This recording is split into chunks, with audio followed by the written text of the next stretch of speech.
Hello, my name is Alice Larkin. I'm Professor of Climate Science and Energy Policy at the University of Manchester. And I'm also the Head of School of Engineering and work with the Tyndall Centre for Climate Change Research. My journey into STEM started with stargazing. It got me wondering about the world, about our galaxy and our universe, how it works, and also why. I enjoyed physics at school, but I've always had a bit of a greedy personality and actually also enjoyed learning about the physical world more broadly, as well as why people do what they do.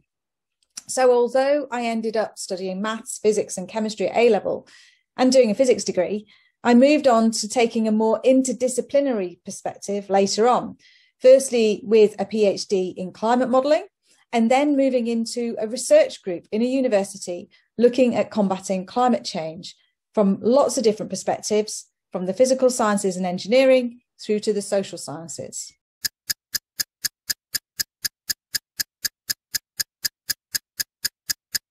So what challenge would I love to solve one day? Well, my work in the physical sciences and engineering is an area that tends to break down problems into different isolated parts, whereas the real world is actually much more messy and connected. For instance, it might seem a good idea to swap a petrol car for an electric one just to solve the climate change problem. But that might lead to people driving more because it is seen as cleaner, without thinking about the consequences for traffic, materials to build more cars, which could use more energy and produce more CO2, congestion, and also safety. What if we redesigned where we live and how we work instead? And so that the need to drive lessens in the first place, and then we only use the electric car where the other options don't work. So although we often focus on new technology and how that can solve global problems, it is also often the case that we already have the technology and the understanding of what works, but we're just not very good as people at either doing things differently or seeing how everything is connected. So the challenge that I would like us to solve would be to find good ways of thinking of real world problems and challenges as interconnected systems. This might help us to tackle climate change using the technologies and the know-how that we already have, something that is critical if we are to take the urgent action that is needed. We can't wait decades for new technologies to solve our problems.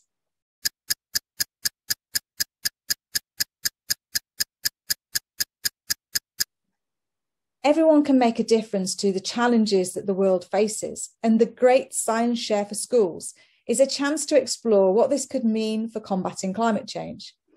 Empowering people and helping young people to see what problems we face and encourage innovative ideas to solve these problems will be critical to all of our futures.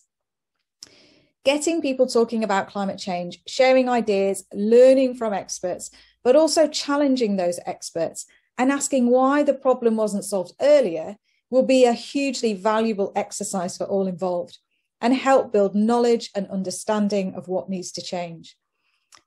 My generation hasn't solved the climate change problem, but we have a responsibility to ensure that your future is bright by helping you to get engaged, encouraging you to push those of us who are in positions of leadership and influence until you step into our shoes.